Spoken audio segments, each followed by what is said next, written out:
Oh, I really thought Mom had a ton of money saved up. I told you, didn't I? Kick her out already. What's the point of letting the jobless parasite stay here? I've been living here for 3 months and my son and his wife drained my savings. They treated me like a maid. I was done with it all, so I left quietly. Just then, my son called me. Mom, what's going on? Tony sounded frantic on the phone. Around that time, something I did had become headline news across the United States. I'm Sarah, and I am 70 years old. I've been living in France for several years, but my health took a turn for the worse, so I came back to the States. My old apartment was gone, so I reached out to my son and his wife to see if I could stay with them for a while. Tony, my only son, is 44 and works as an office employee. He and his wife, Alice, don't have kids, and they seem to live quietly. We lost touch while I was away, but I decided to reconnect, and Tony seemed glad to hear from me. I explained my situation and asked if I could stay for a while. Tony reluctantly agreed. It was awkward to impose on them, but the joint joy of seeing my family again overcame my hesitations. With a mix of nervousness and happiness, I took a taxi from the airport to their house. When I arrived, Tony and Alice greeted me at the entrance. While Tony looked happy, Alice was visibly unhappy. I plan to stay here for a few months. My belongings will be delivered later, I said. I dropped off my carry-on bag and went to the living room. We chatted about our daily lives and jobs, as well as my recent life in France. When Tony asked why I had moved to France, I just said, I'm getting old and wanted to enjoy the French countryside. Tony laughed, but Alice remained unhappy. Then we discussed my health issues. I've been having severe dizziness and was told it might be Meniere's disease. When a seizure occurs, people may be unable to stand because their surroundings are spinning and they may feel nauseous. I feel insecure living alone, so I wanted to stay with them until my condition stabilizes. After a conversation, I went back to the entrance to grab my belongings from my carry-on. As I was organizing my stuff in the hallway, I overheard Tony and Alice's conversation. Tony, are you serious about letting Sarah stay? I don't want to live with an old woman. Come on, she's my mom, Alice said. You also work part-time, so it's not like you'll always be around, Tony replied. Yeah, but what about our days off? How long is she planning to stay? I want her gone, Alice complained. Don't talk like that. Mom will eventually leave. We can discuss finances tomorrow. Just keep it down. She might hear you, Tony cautioned. She can't hear us. She's old. Age brings sharp ears for insults, Alice retorted. And there I was, eavesdropping on their conversation in the cold hallway. I feel bad for imposing on Tony and his wife so suddenly. I'm sure it's a big inconvenience for them, but, I'm really happy to be spending time with Tony and his wife after all these years apart. When Tony was young, I raised him as a single mom after losing my husband. We didn't have much, and Tony had his share of hardships dealing with illness and all. This isn't making up for that, but I wanted to come here to share my apologies and gratitude. That's why I came to this house. It's a shame I'm not welcomed, but they've got their own lives to live. I went to the guest room they gave me, trying to settle my anxious heart. Next morning, Tony left for work, and it was just Alice and me. While I was doing some crafting in the living room, Alice stood before me. Hey, Sarah, can you not make such a mess? Looking around, I noticed fabric scraps and threads scattered about. Oh, I'm sorry, I'll clean it up. Do you know what this is? I showed her the small pouch I was sewing. It had a little green turtle design on it. This is a turtle pouch. I love turtles, so I make little turtle-themed crafts. It even has a zipper on its shell, too. That's nice. But Sarah, you can't just hang around here all day. Alice cut me off, clearly uninterested.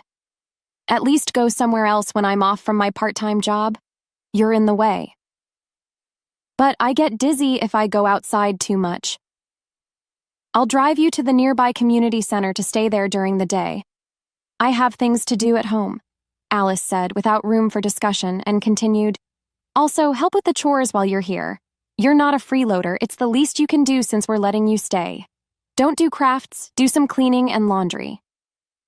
Stunned, I finally said, All right then, and slowly got up. From then on, I ended up doing all the housework. Though dizzy and sore, I took on the chores. Alice and Tony treated me like a housekeeper. Alice seemed addicted to social media, constantly on her phone. It looked like she hadn't been keeping up with the housework before I came. That night, Mom, did you bring your banking card? When Tony got home, he talked to me with a smile. I don't care you're living with us, but life costs money. Could you chip in? I looked at Tony over my reading glasses, nodded, and stood up. I pulled the banking card from my handmade pouch and handed it to Tony. He checked it quickly, and his face tightened. Wait, Mom, is this all you have saved? Any other accounts? That's all I have. I don't need much at my age. No chronic illnesses or anything, I said, smiling. As the conversation continued, Tony's expression darkened. Man, this is not enough money, not even $10,000. You said you were living large abroad, so I assumed. Tony kept pestering me, asking if I had any more money. When I said no, he sighed and slumped his shoulders. Fine, I'll hang on to this cash for now. I'm doing you a favor letting you live here, so this is the least you could do. After getting my account password, Tony grabbed my bank and debit cards and left the room. That night, lying in bed, I could hear Tony muttering through the wall that separated our rooms. Oh, this is a letdown. I totally thought Mom was loaded. Our household is actually in the red. Shouldn't have said she could stay. See, I told you, kick her out already.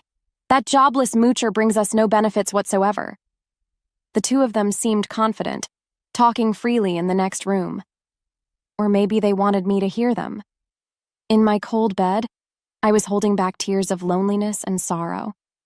The next day, since Alice had a day off, she drove me to the local community center. I opened my cargo bag to continue my handiwork in the lounge area, but realized I had left the essential fabric at home. I hesitated but couldn't ask Alice to go back and get it. Fortunately, my dizziness was under control today. I knew this area, so I decided to take a walk home to get the fabric. Finally arriving, I glanced through the window into the house. Alice and an unfamiliar man were there. At first I thought he was a visitor, but they seemed intimately close. I hesitated outside for a while, then turned back without entering the house. So that's why they wanted me out, so I wouldn't interrupt the affair. Back at the community center, I kept thinking about Alice and that man, and decided to call someone for advice. From then on, I avoided bringing up the men and continued interacting with Tony and his wife. However, whenever I left the house, I would conspicuously place a red turtle pouch at the edge of the living room side table. 3 months had passed since I started staying with Tony's family. By this point, I had essentially become the household maid. When I was at home, I had to do endless chores, and when Alice was home, I was relegated to the community center. My savings had mostly been drained by Tony, a man with a gambling addiction who spent most of his free time on lotteries and slots. It seemed his fixation on money stemmed from the financial hardships he suffered as a child. I initially tried to intervene, but eventually mentioning it always enraged him. 3 months in, and I couldn't take it anymore. One night before a long weekend, I decided to bring up something I'd been considering. Tony, Alice, thank you for letting me stay with you. Tony, I know I made things hard for you when you were young by not having much money. I'm sorry for all the trouble I've caused, but I'm grateful. I pulled out a homemade turtle pouch from the table. It was green with a zipper on the shell. This is a token of my gratitude to both of you. I hope you'll accept it. Contrary to my expectations, neither Tony nor Alice showed any interest in my handmade pouch. Mom, enough of that. Are we really out of money? Think about the French account or something, Tony said. I told you we are out of money. Look, I worked really hard on this. Can you just take it as a token of my love? Remember how happy you were when you were little and I would fill the shell with candy and some pocket money? Tony started to get increasingly irritated. I'm not a kid anymore. I'm not happy receiving something like this. Sarah, how much longer are you planning to mooch off us? Honestly, it's annoying, Alice chimed in. Tony and his wife gave me a cold look. Desperate, I asked Tony, do you remember Joe? He helped us out in that old apartment we lived in. What? I don't remember. Stop bringing up old stories. Are we done? Stunned into silence, I clenched the turtle pouch in my hand and felt the texture of the paper inside. The next day, Tony and his wife went on a vacation, leaving me behind.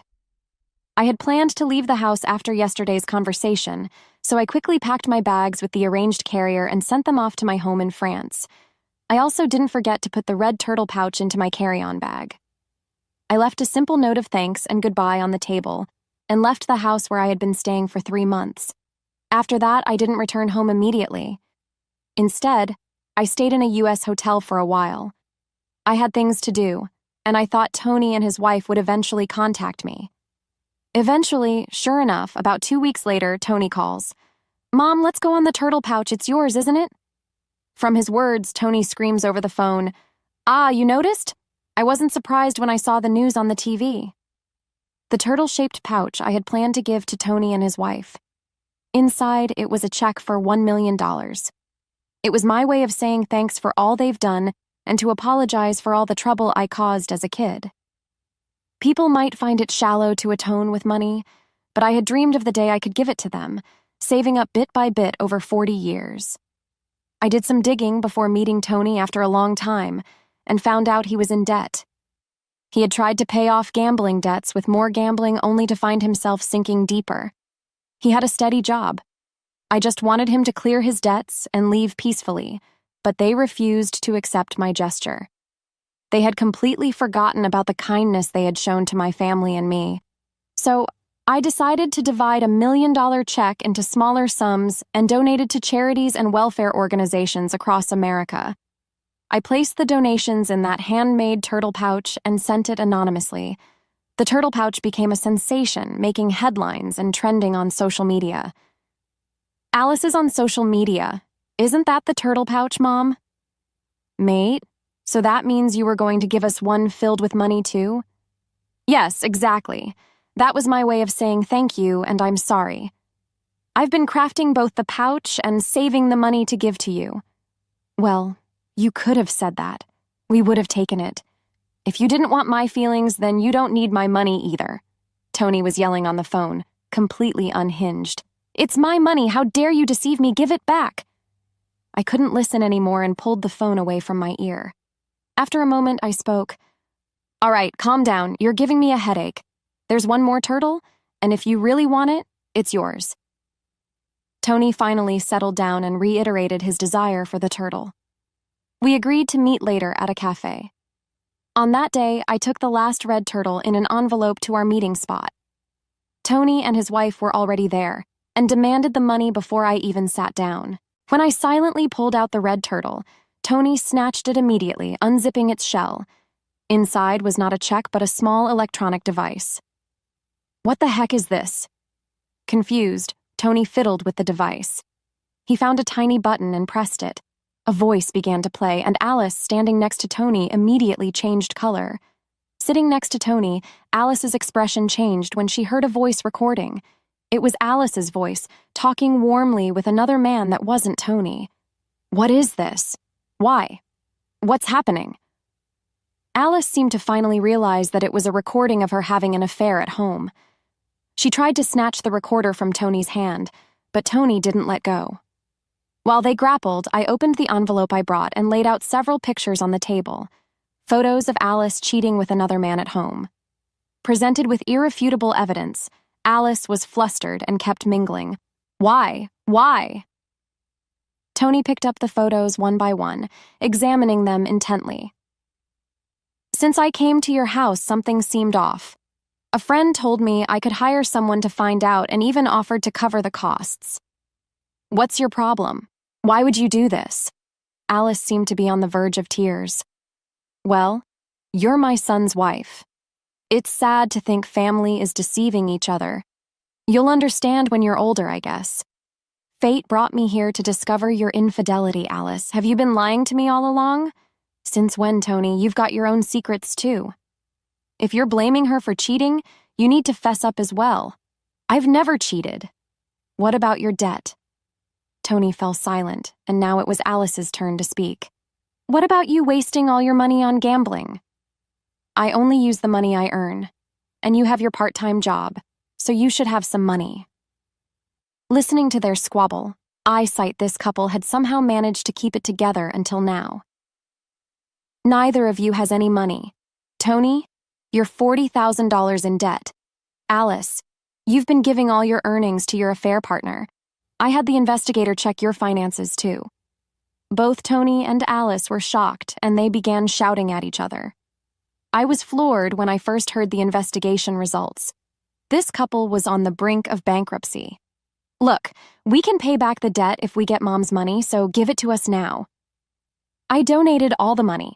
The only thing left is this red turtle figurine. You blew through my savings on gambling, remember? What? You're kidding me. All of it? Enraged, Tony lunged at me across the table. Other customers started to pay attention, and the staff hurried over. The $1 million is mine. It was supposed to be mine. Give it back. Soon the police had to be called to restrain Tony. After the police talked some sense into him, they kindly escorted me back to my hotel due to my concerns about Tony's aggressive behavior. A week later, Tony and Alice's relationship had deteriorated beyond repair due to the affair and debt they got caught up in. They got divorced. Tony, now single, got even more consumed with gambling and more debt. He was caught trying to embezzle company funds. He avoided criminal charges but was fired. To make matters worse, his outburst at the cafe was captured on video and spread on social media, making it difficult for him to find another job. Unable to bear the shame, Tony cut off all contact and disappeared. After the divorce, Alice had no one to rely on and moved into an old public housing unit, living alone. Just before I could make a donation for the turtle rescue, it appears my online post mocking my own turtle went viral. Alice started facing harassment and stalking, which eventually spread to her part-time job and got her fired. Even the man she was having an affair with grew tired of her and left. Now, without any income, she's living on temporary assistance for needy families. After that, I returned to my home in France. Once I finished unpacking in my apartment, I changed into a dress with practiced ease. As I was reviewing some work documents, I heard a noise at the entrance.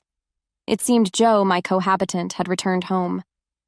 "Hey, Madam President, welcome back. How was your trip to America after so long?" Joe came over with a smile, setting down his coat and bags. Joe is 75 years old. He was a resident in the same apartment complex where my son Tony and I lived years ago. Back then, I was struggling with poverty, having lost my husband and caring for a young asthmatic Tony. We had no utilities, and with no one to turn to, I was desperate and considered ending it all. It was Joe and his wife, our upstairs neighbors, who saved us. They were our lifelines. "Please call me Sarah. I'm back, and look, I brought so many souvenirs. Wow, all my favorites. Thanks. I'll take some to the storytelling event at the community center tomorrow." Joe examined each of the piled-up souvenirs on the table, his face beaming. After we had gotten back on our feet, Joe and his wife moved away for work. Years later, we bumped into each other in the city, and I began helping with a support program for the needy that Joe had founded. Joe's wife had passed away by then, and we started working together as business and life partners. I've been leading the organization since Joe retired a few years ago. What started as a small operation by Joe and Em has grown into a large-scale international organization over the past 30 years. Currently, we're focusing on supporting single moms in raising. We moved to France a few years ago to study their advanced support systems. Although we've become quite known in France, we're still not widely recognized in America. I plan to expand our activities there soon and wanted to spend time with Tony and his family as just a mom before they found out about my work. In the end, I couldn't get them to understand how I felt, but that's their choice. Even if it was for a brief moment, I was happy to spend time as a family. I am now 70 years old, but it's just 70. There's still much I want and need to do. I straightened my back in my dress and began thinking about my international speech for tomorrow.